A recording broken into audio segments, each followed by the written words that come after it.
Welcome back to the channel. I know exactly what you're thinking. There's no way a fast food restaurant can be haunted. But here's a fact. Did you know McDonald's serves over 69 million people every single day? And yet hundreds have reported creepy, unexplainable, even paranormal experiences after midnight. That's why when I saw the glowing golden arches of a McDonald's sign flicker in the fog like a dying beacon, I should have driven right past. But I hadn't eaten all day, and the sudden craving for fries overpowered my exhaustion and instincts. Strangely, the parking lot was full of cars, but the place looked deserted inside. I pushed through the automatic doors. They hissed open too slowly, and the warm smell of fries mixed with something metallic like blood. A pale man in a torn McDonald's uniform stood behind the counter. He didn't greet me or acknowledge my presence. He just stared directly at me without blinking. I stood there awkwardly for a moment, half expecting him to lunge at me. But then he slowly turned away and pointed to the menu, though the screen was filled with static and distorted images. I asked for a Big Mac and fries, and he repeated my order in a raspy voice before whispering, "You sure?" as if warning me of something unsaid. I nodded, confused, and he disappeared around the corner. A moment later, the same pale man emerged from another door. I hadn't noticed before, but the whole place seemed to be shrouded in a thick fog. He rolled out a tray of food and walked away without a word. I stepped forward to grab the food, noticing a second employee, a woman in a similar state of undress. She didn't appear to notice me either, and upon closer inspection I realized she had no eyes. Her gaze seemed directed somewhere else, or perhaps she had never had eyes to begin with. My mind reeled. Is this a hallucination? Had I wandered into some sort of bizarre, terrifying dream? The urge to escape was overwhelming, yet I found myself strangely paralyzed, unable to break free from the surreal nightmare unfolding before me. And then I saw them, the other customers. They sat motionless, silent until now. They began turning their heads slowly. Every single one had hollow eye sockets and painted red clown lips. One of them held up a French fry, like a bloody meat cleaver. Another clutched a cup of coffee as if it were a severed head.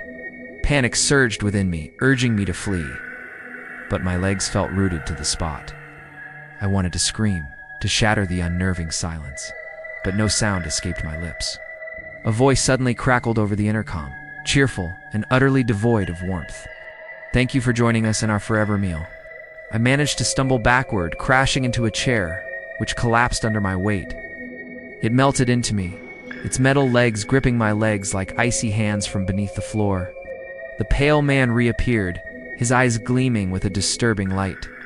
His voice echoed as if it came from a tunnel miles below. "You ate now. You belong." My arms turned numb. I forced my gaze downward to see my skin bubble and peel. It burned a sickly yellow and red, like melted cheese and ketchup. The walls of the restaurant seemed to pulsate in rhythm with the unsettling hum coming from the kitchen. It sounded like a heart beating, pumping something far from blood. I wanted to tear off my clothes, but my body wouldn't obey.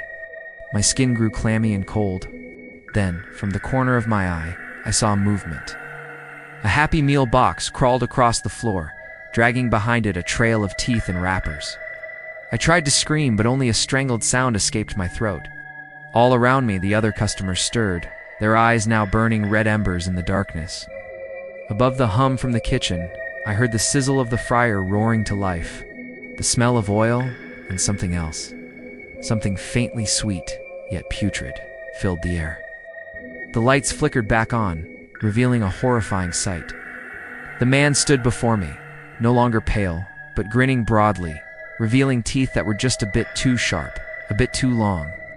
Beside him, the eyeless woman held out a paper hat to me, employee of the afterlife. Before I could react, she pressed it against my head. A jolt shot through me as if my very essence was being sucked out. The world spun, and when it stopped, I found myself face to face with the woman. Or rather, what was left of her. I stared back. My reflection, or rather the reflection of the creature I had become, a twisted mockery of a McDonald's employee uniform, skinless and smiling, forever trapped in the purgatory of this accursed restaurant. The last thing I remember was the fryer spitting hot oil and the sound of my own horrified scream echoing through the empty dining area. They say that McDonald's doesn't show up on maps. It appears only to the hungry, the lonely, the doomed. Some people vanish late at night. They were just hungry, like me. Now I stand behind the counter, two eyes wide, smile glued on, waiting for the next customer. If you ever see that McDonald's glowing oddly in the fog drive past, no craving is worth becoming part of the menu.